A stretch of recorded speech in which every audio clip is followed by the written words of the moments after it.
नमस्कार दोस्तों, स्वागत है आपका इस वीडियो में। इस वीडियो में हम लोग बीटीएससी एएनएम क्लास को आगे कंटिन्यू करेंगे, जिसमें कि आप सब के लिए बहुत ही इम्पोर्टेंट क्वेश्चन है जो आपके एग्ज़ाम में डायरेक्ट लड़ने वाले हैं। आपके एग्ज़ाम में निश्चित रूप से इनसे बहुत ज़्यादा क्वेश्चन इस टॉपिक से पूछे जाते हैं, जो मिडवाइफरी जो टॉपिक है। और इसमें हम लोग वही क्वेश्चन देखेंगे जो आपको डायरेक्ट एग्ज़ाम में हिट होने वाले हैं। और अब तक जो एग्ज़ाम में आए हैं, चाहे वो 8853 वाले एएनएम हो, चाहे इससे पहले जो और भी एएनएम के एग्ज़ाम हुए हैं, तो उन सारे क्वेश्चन को लेकर हम लोग आगे की जो इम्पोर्टेंट क्वेश्चन है सारे को एक साथ करते हुए आगे हम लोग कंटिन्यू करते हैं। तो आप लोग फटाफट क्लास ज्वाइन कर लीजिए और जो भी आपके फ्रेंड होंगे उसे भी शेयर कर दीजिए ताकि उन्हें भी फ़ायदा हो सके। तो चलिए हम लोग स्टार्ट करते हैं। और आप लोग पीडीएफ या और भी मटेरियल होते हैं वो ज़रूर ले लें। उसके लिए आपको व्हाट्सअप नंबर पर कांटेक्ट करें और आप अपना पीडीएफ ले लें ताकि आपको लिखना ना पड़े ज़्यादा, और आपको ज़्यादा रिवाइज करने का मौका मिले। जितना देर में आप लिखिएगा उतना देर में आप रिवाइज कर लीजिएगा, क्योंकि अब आपके पास समय बहुत कम है। इस पर आप व्हाट्सअप करिएगा तो आपको 150 रुपये पे करने होंगे, गूगल पे या पेटीएम किसी भी माध्यम से आपको सारा कुछ प्रोवाइड कर दिया जाएगा। तो चलिए हम लोग क्वेश्चन की तरफ बढ़ते हैं।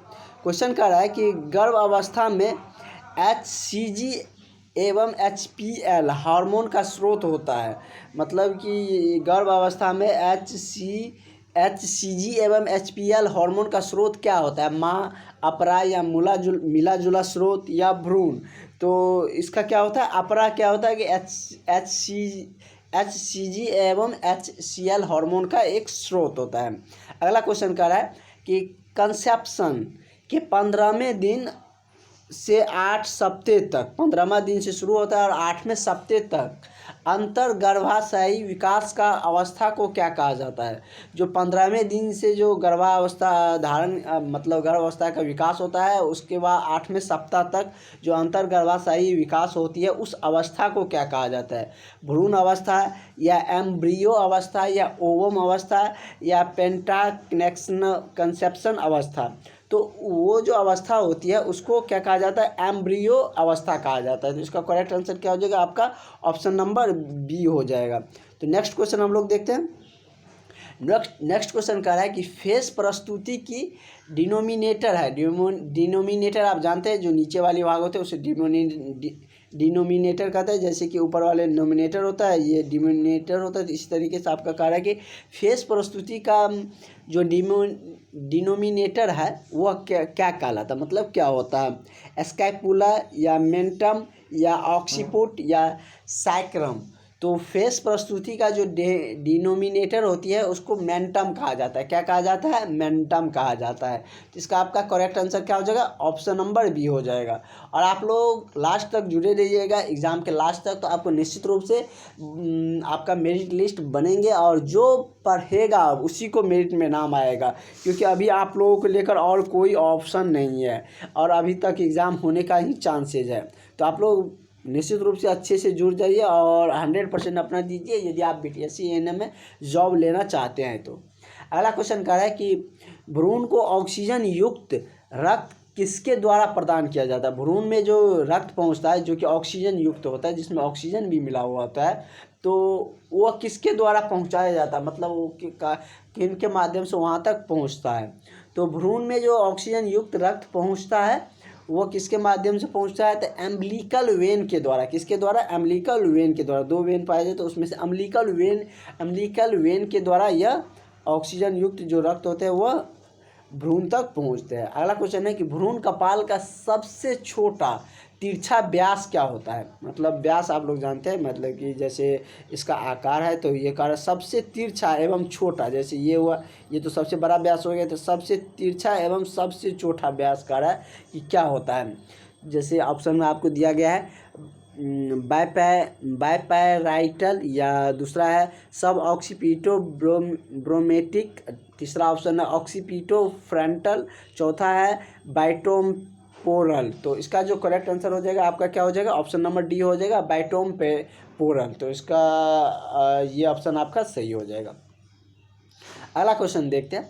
अगला क्वेश्चन कह रहा है कि भ्रूण रक्त संचार में क्या होता है? मतलब भ्रूण रक्त संचार में क्या होता है? 2 अम्लीय कल वेन होते हैं, तथा 2 अम्बिलिकल आर्टरी पाए जाते हैं, या 2 अम्बिलिकल वेन और 1 अम्बिलिकल आर्टरी होते हैं, या 1 अम्बिलिकल वेन और 1 अम्बिलिकल आर्टरी पाए जाते हैं, या 1 अम्बिलिकल वेन और 2 अम्बिलिकल आर्टरी पाए जाते हैं। तो भ्रूण रक्त संचार में अभी आपने देखे थे कि जो भ्रूण में जो ऑक्सीजन युक्त जो रक्त पहुंचाया जाता है वो अम्बिलिकल वेन के द्वारा पहुंचाया जाता है।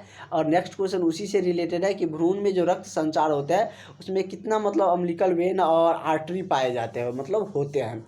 तो उसमें क्या होते हैं कि 1 अम्बिलिकल वेन और 2 अम्बिलिकल आर्टरी होते हैं। तो इसका करेक्ट आंसर क्या हो जाएगा आपका? ऑप्शन नंबर डी हो जाएगा।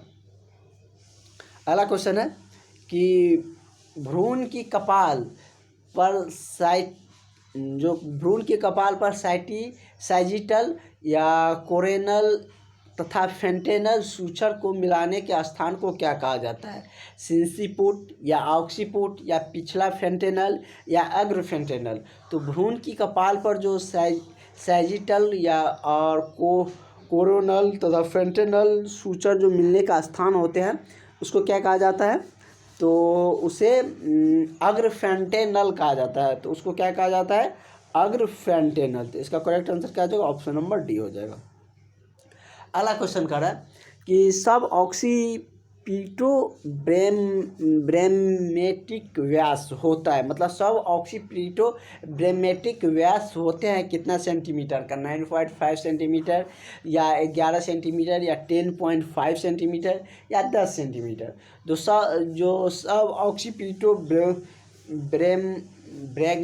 ब्रैगमेटिक का जो व्यास होते हैं वो कितना होता है? तो वो 9.5 सेंटीमीटर होता है। कितना होता है? 9.5 सेंटीमीटर। तो इसका करेक्ट आंसर क्या आ जाएगा आपका? ऑप्शन नंबर आपका ए हो जाएगा।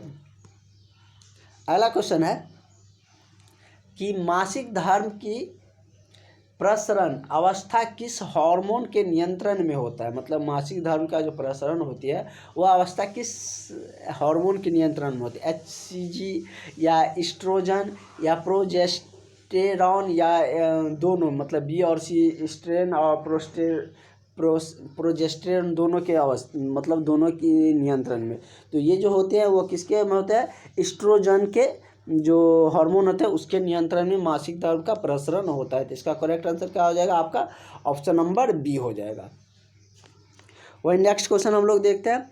नेक्स्ट क्वेश्चन कर रहा है कि गर्भावस्था के निदान का वह चिन्ह जो पूरी गर्भावस्था में बना रहता है वह क्या कहलाता है? मतलब गर्भावस्था के निदान का वह कौन सा चिन्ह होती है जो पूरी गर्भावस्था, जब तक गर्भावस्था धारण करती है तब तक वह बना रहता है?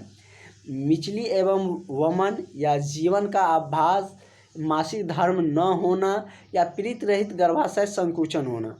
तो इसका क्या हो जाएगा?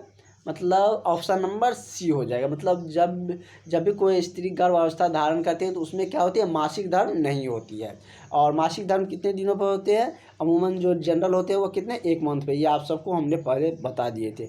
और गर्भावस्था जब धारण करती है तो उस टाइम मासिक धर्म नहीं होता है। तो इसका करेक्ट आंसर क्या हो जाएगा? ऑप्शन नंबर आपका सी हो जाएगा। और नेक्स्ट क्वेश्चन हम लोग देखते हैं। नेक्स्ट क्वेश्चन कह रहा है कि वह स्त्री जो एक बार गर्भवती हुई तथा एक जीवित शिशु को जन्म दिया उसे को क्या कहते हैं? मतलब वह ऐसा स्त्री जो एक बार गर्भवती धारण करती है और एक जो जीवित शिशु को जन्म देती है तो उसे क्या कहा जाता है? मतलब कि आपको ये टेक्निकल टर्म हो गया, मतलब कि जैसे आपको डॉक्टर बोलेगा या आपको उस टाइप से मेडिसिन लिख के दिया जाएगा तो ये आपको टर्म जानना बहुत ज़रूरी है। और इसीलिए BTSC ने आपका जो सिलेबस डिफाइन किया है वो आपको सिर्फ जो आपने ANM के कोर्स में 2 ईयर या 1 ईयर पढ़े होंगे उसी से रिलेटेड उसी टॉपिक को और उसी को दिया गया है, ना कि आपको रीजनिंग प्रोवाइड किया गया है, ना ही आप में GK GS अदर कोई भी सब्जेक्ट नहीं रखा गया। सिर्फ आपका टेक्निकल सब्जेक्ट रखा गया जो कि आपका जीवन भर काम देगा। जब तक आप जॉब में रहिएगा तब तक आपको इन सारे चीज़ों का जानना ज़रूरी होगा। ये सारे चीज़ आपको ज़रूरत आएंगे। कह रहा है वह स्त्री जो एक बार गर्भवती धारण करता है तो उसको जीवित शिशु को जन्म देता है उसको क्या कहते हैं? प्राइमी ग्रेविडा या नीली ग्रेविडा या ग्रांड मल्टीपैरा या प्राइमरी पैरा। तो उस स्त्री को क्या कहा जाता है? Primary para. जो स्त्री एक बार गर्भवती धारण करती है और एक जो जीवित शिशु को जन्म देती है उसको क्या कहा जाता है? Primary para. इसका करेक्ट आंसर क्या हो जाएगा? ऑप्शन नंबर आपका डी हो जाएगा। इसी तरीके से हम लोग नेक्स्ट क्वेश्चन की तरफ बढ़ते हैं और अगला क्वेश्चन देखते हैं। अगला क्वेश्चन आपका क्या कह रहा है? अगला क्वेश्चन कह रहा है कि गर्भ अवस्था के निदान का सबसे विश्वसनीय टेस्ट क्या होता है? मतलब गर्भ अवस्था के निदान का सबसे जो विश्वसनीय, जो सबसे इफेक्टिव टेस्ट होती है वह कौन सी होती है? अल्ट्रासोनिग्राफी, एक्सरे या इम्यूनोलॉजिकल टेस्ट या मूत्र जांच? तो गर्भ अवस्था के निदान का जो सबसे विश्वसनीय टेस्ट होती है वह कौन सा होता है? अल्ट्रासोनिग्राफी होती है। क्या होती है? अल्ट्रासोनोग्राफी। इसका क्या ऑप्शन हो जाएगा? ऑप्शन नंबर आपका ए सही हो जाएगा। इसी तरीके से हम लोग नेक्स्ट क्वेश्चन की तरफ बढ़ते हैं और अगला क्वेश्चन हम लोग देखते हैं और सारा क्वेश्चन आपके लिए इम्पोर्टेंट है। अगला क्वेश्चन कर रहा है, आप खुद भी देख सकते हैं कि आपका जो क्वेश्चन, जो आपका एग्जाम में जो प्रश्न आएगा इस टाइप से कितने क्वेश्चन आपका आने वाले हैं। अगला क्वेश्चन कर रहा है कि गर्भ अवस्था के दौरान स्त्री को प्रतिदिन लौह युक्त तत्व लेना चाहिए। मतलब जब स्त्री गर्भावस्था धारण करती है तो उस दौरान स्त्री को कितना जो आयरन युक्त तत्व होता है वो लेना चाहिए। मतलब कि आयरन युक्त जो खाद्य पदार्थ होती है वो कितना लेनी चाहिए? तो वो लगभग कितना, तो 40 मिलीग्राम लेना चाहिए। कितना? 40 मिलीग्राम, लगभग इतना देखा गया। तो इसका करेक्ट आंसर क्या हो गया? ऑप्शन नंबर आपका सी हो जाएगा।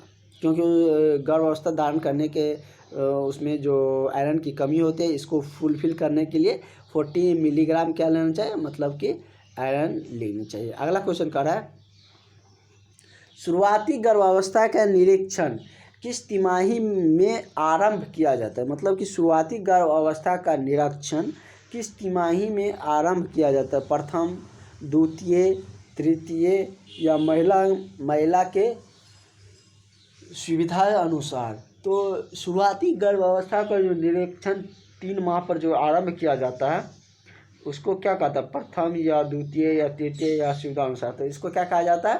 प्रथम। जो 3 माह पर जो गर्भावस्था का निरीक्षण किया जाता है उसको क्या कहता है? प्रथम निरीक्षण कहा जाता है। तो इसका करेक्ट आंसर क्या हो जाएगा? ऑप्शन नंबर ए हो जाएगा। जैसे आप लोग सुनते भी होंगे कि जब 3 माह पूरा होता है गर्भावस्था धारण किए तभी उनका जांच करवाया जाता है कि वो मतलब वास्तव में कैसा क्या कुछ है। अगला क्वेश्चन है कि यदि स्त्री के गर्भाशय की ऊंचाई गर्भ अवस्था की तिथि की सामान्य अवस्था से कम है तो स्त्री को इनमें से क्या है? मतलब कि इस टाइप में स्त्री में क्या हो सकते हैं, क्या है उसमें, कौन सी रोग है?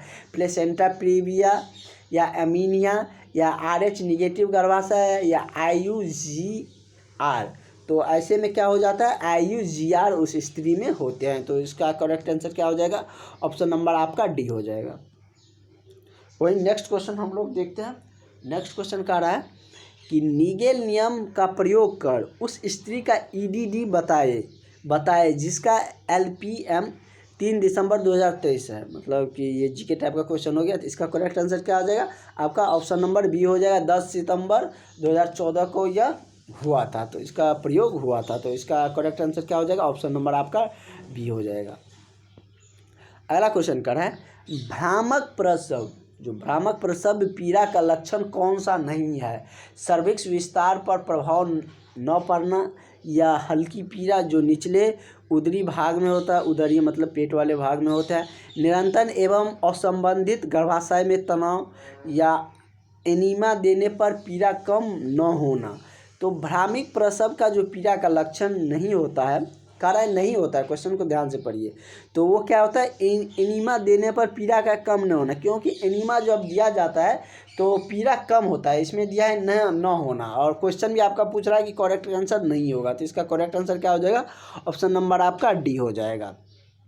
क्योंकि जब भ्रामक प्रसव पीड़ा का लक्षण होता है तो उस टाइम सर्विक्स विस्तार पर भी प्रभाव नहीं पड़ता है, हल्की पीड़ा जो निचले उदरी भाग में भी होता है, निरंतर और संबंधित गर्भाशय में भी तनाव होता है। तो इसका करेक्ट आंसर क्या हो जाएगा? ऑप्शन नंबर डी हो जाएगा। अगला क्वेश्चन आपका कह रहा है कि निम्नलिखित में से कौन सा हार्मोन अपरा द्वारा स्रावित नहीं होता है? मतलब कि अपरा द्वारा स्रावित नहीं होता है। HCG या टेस्टोस्टेरोन या स्टेरोजन या प्रोस्टेरोन। तो इसका क्या होता है, कौन सा हार्मोन अपराध द्वारा स्त्रावित नहीं होता है, तो वह हार्मोन कौन सा है, टेस्टोस्टेरोन है। क्या है, टेस्टोस्टेरोन। तो इसका करेक्ट आंसर क्या आ जाएगा, ऑप्शन नंबर आपका बी हो जाएगा। वही नेक्स्ट क्वेश्चन हम लोग देखते हैं। नेक्स्ट क्वेश्चन कर रहा है कि निम्नलिखित में से कौन सा वास्तविक प्रसव का चिन्ह है, मतलब वास्तविक प्रसव का निम्नलिखित में से कौन सा चिन्ह है, शो या सर्विक्स का पकना या गलत प्रसव पीड़ा होना या ल्यूटिनिंग होना। तो मतलब इसका क्या होता है, वास्तविक प्रसव का जो चिन्ह होता है वह क्या होता है, तो वो शो होता है। क्या होता है, शो होता है। इसका करेक्ट आंसर क्या हो जाएगा आपका, ऑप्शन नंबर ए हो जाएगा। नेक्स्ट क्वेश्चन की तरफ हम लोग बढ़ते हैं और अगला क्वेश्चन हम लोग देखते हैं। अगला क्वेश्चन आपका क्या कुछ कह रहा है, तो हम लोग हम लोग कहाँ थे, हाँ अभी बहुत सारा क्वेश्चन आपका छूट जाता है। नेक्स्ट क्वेश्चन में दिया गया है कि डोपलर द्वारा भ्रूण की हृदय गति दर किस हफ्ते में सुनाई देती है। मतलब कि डोपलर द्वारा भ्रूण की जो हृदय गति दर होता है किस हफ्ता से सुनाई देना शुरू हो जाता है, चौथे हफ्ते, 12वें हफ्ते, 8वें हफ्ते से या 16वें हफ्ते से। तो यह कब से, तो 8वें हफ्ते से सुनाई देना शुरू हो जाता है। अगला क्वेश्चन है कि प्रसव प्रारंभ होने तथा सर्विक्स के 5 सेंटीमीटर विस्तारण होने की अवस्था होती है, परिवर्तित अवस्था या सक्रिय अवस्था, बाहर निकलने की अवस्था या अविकसित अवस्था। तो प्रसव प्रारंभ होने की जो सर्विक्स के 5 सेंटीमीटर विस्तार होने वाली जो अवस्था है वह क्या होती है, तो सक्रिय अवस्था। क्या होती है, सक्रिय अवस्था। तो इसका करेक्ट आंसर क्या हो जाएगा आपका, ऑप्शन नंबर बी हो जाएगा। वही हम लोग नेक्स्ट क्वेश्चन की तरफ बढ़ते हैं और अगला क्वेश्चन हम लोग देखते हैं क्या कुछ आपका क्वेश्चन है। अगला क्वेश्चन कह रहा है कि गर्भावस्था में योनि के म्यूकोसा का जो नीला रंग होना कौन सा चिन्ह होता है। मतलब गर्भावस्था में, जब गर्भावस्था होती है उस टाइम योनि का जो योनि में जो म्यूकोसा होता है उसका रंग नीला हो जाता है, वो किस चिन्ह को मतलब इंडिकेट करता है, गुडाइल चिन्ह या चैडविक चिन्ह या हाइगर चिन्ह या मैक्यूलर चिन्ह। ये मतलब जो रिसर्च किए हैं उसका नाम है, उस आधार पर दिया गया है। तो यह कौन सा चिन्ह से जाना जाता है, तो चैडविक चिन्ह से, चैडविक चिन्ह। तो इसका करेक्ट आंसर क्या हो जाएगा, ऑप्शन नंबर आपका बी हो जाएगा। अगला क्वेश्चन कह रहा है कि वास्तविक प्रसव की एक विशेषता है, मतलब वास्तविक प्रसव की एक विशेषता क्या है, पीड़ा की अवधि एवं तीव्रता एक समान रहती है, साबुन पानी का एनिमा देने से पीड़ा समाप्त हो जाती है, या पीड़ा कमर के नीचे होती है जो उदर एवं जांघों तक फैल जाती है, या चलने से पीड़ा में आराम मिलता है। तो वास्तविक प्रसव की जो एक समान विशेषता होती है वह क्या होती है, यह पीड़ा कमर के नीचे होती है जो उदर एवं जांघ तक फैल जाती है। तो इसका करेक्ट आंसर क्या हो जाएगा, ऑप्शन नंबर आपका सी हो जाएगा। वही नेक्स्ट क्वेश्चन हम देखते हैं। अगला क्वेश्चन कि कीगल व्यायाम को गर्भावस्था में करने से कीगल व्यायाम को गर्भावस्था में करने से यह क्या होता है, मतलब कि भ्रूण रक्त संचार को बढ़ाता है, या पीठ दर्द से आराम दिलाता है, या पेरिनियल पेशियों को मजबूती प्रदान करता है, या उदरीय पेशियों को यह मजबूती प्रदान करता है। तो कीगल व्यायाम को गर्भावस्था में करने से यह क्या होती है, तो पेरिनियल पेशियों को मजबूती प्रदान करती है। क्या करती है, पेरिनियल पेशियों को मजबूती प्रदान करती है। तो इसका correct answer option number C हो जाएगा। अगला क्वेश्चन देखते हैं। अगला क्वेश्चन क्या कर रहा है, अगला क्वेश्चन कह रहा है कि डिलीवरी के बाद स्त्री का वजन गर्भावस्था से पहले वाले वजन कितना कम हो जाता है। मतलब डिलीवरी के बाद और स्त्री का जो वज़न है वो मतलब कि कह रहा है कि कितना कम हो जाता है, मतलब पहले वाले वज़न से कितना कम हो जाता है, मतलब कि इसमें ऑप्शन थोड़ा अल्पटा दिया गया है। तो उसमें 10 से 12 केजी के बीच में कम होता है, क्योंकि इतना ही बढ़ता है। डिलीवरी के बाद स्त्री का वज़न गर्भ अवस्था से पहले वाले वज़न से कम होता है, मतलब ये समय पूछ रहा है, मतलब वज़न तो 10 से 12 केजी के बीच में बढ़ा रहता है तो वही कम होंगे, लेकिन कह रहा है कितने समय बाद जाके कम होता है, मतलब जो गर्भ अवस्था से पहले वाले वज़न होता है वो उस पर आ जाते हैं, तो वह उसमें कितना समय लगता है, तो 6 महीने लगभग लग जाते हैं। अगला क्वेश्चन देखते हैं। अगला क्वेश्चन कह रहा है कि निम्नलिखित में से कौन सा प्रसव की द्वितीय अवस्था का चिन्ह नहीं है। प्रसव की द्वितीय अवस्था का इनमें से कौन सा चिन्ह नहीं है। वास्तविक प्रस्तुति भाग का जो पेरिनियम का पर आना, या शिशु का जन्म, या बियरिंग डाउन पीड़ा का आभास, या योनि से रक्त धारा का बहना। तो इसका करेक्ट आंसर क्या हो जाएगा, ऑप्शन नंबर आपका डी हो जाएगा। योनि से जो रक्त की धारा बहता है वही क्या होती है कि प्रसव की द्वितीय अवस्था का, मतलब कि यह चिन्ह नहीं हो, मतलब कि पूछ रहा है कि द्वितीय अवस्था का चिन्ह नहीं है, मतलब कि योनि से रक्त की धारा बहता नहीं है। इसका करेक्ट आंसर क्या हो जाएगा, ऑप्शन नंबर आपका डी हो जाएगा। अगला क्वेश्चन कर रहा है कि स्तनपान करने वाली माँ की प्रतिदिन कैलोरी की आवश्यकता होती है। जो बच्चों की दूध पिलाती है माँ, तो उस टाइम उसमें प्रतिदिन कैलोरी की आवश्यकता होती है, मतलब कितने कैलोरी की उसे आवश्यकता होती है, तो उस टाइम उन्हें लगभग 2600 कैलोरी की आवश्यकता पड़ती है। कितने, 2600 कैलोरी की। इसलिए आप देखते हैं कि कैलोरी युक्त, प्रोटीन युक्त जब शिशु को जन्म लेता है उस टाइम उसे आहार दिए जाते हैं माँ को, ताकि उसे कैलोरी की कमी ना हो, क्योंकि इतने कैलोरी की ज़रूरत पड़ती है कि कब, तो स्तनपान के समय।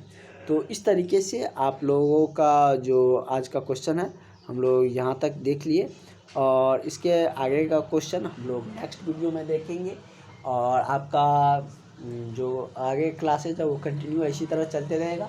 और आप लोग यदि PDF लेना चाहते हैं और भी जानकारी लेना चाहते हैं तो आप लोग निश्चित रूप से कॉन्टैक्ट करें, सारे आपको अपडेट मिल जाएंगे।